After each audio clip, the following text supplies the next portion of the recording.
ഈ ദൈവിക ചിന്തയെന്ന് തീരുമാനിക്കുന്ന ആരാണ്?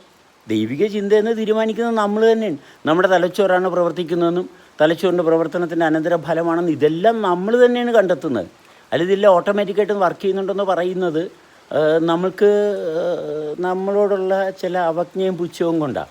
നമുക്കവിടെ എത്തിപ്പെടാൻ പറ്റത്തില്ലെന്നുള്ള തോന്നലിൽ നിന്നാണ് ഈ ദൈവിക ചിന്ത എന്ന് പറയുന്നത്. എന്തൊക്കെ സംഭവിക്കുന്നുണ്ട് എന്താണെന്ന് വിലയിരുത്താൻ പറ്റുന്നില്ല.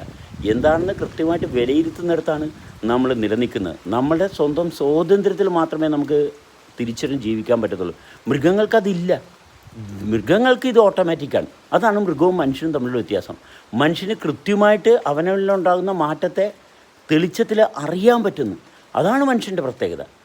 അതുകൊണ്ടാണ് നമുക്ക് ഈ പറഞ്ഞ ദൈവം എന്ന് പറയുന്ന അവസ്ഥ മനുഷ്യൻ്റെ ഇടയിൽ വന്നത്.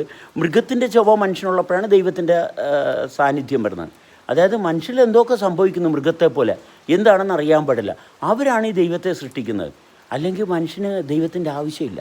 ദൈവം മനുഷ്യനല്ലാണ്ടാകുന്നു. മൃഗത്തിൻ്റെ ചൊവ്വയും മനുഷ്യൻ്റെ രണ്ടും കൂടി ചേരുമ്പോഴാണ് ഈ ദൈവത്തിൻ്റെ സങ്കല്പമൊക്കെ വരുന്നത്. അല്ലെങ്കിൽ ഈ പറയുന്ന അവസ്ഥ ഒരിക്കലും നമ്മളിൽ ഉണ്ടാകത്തില്ല.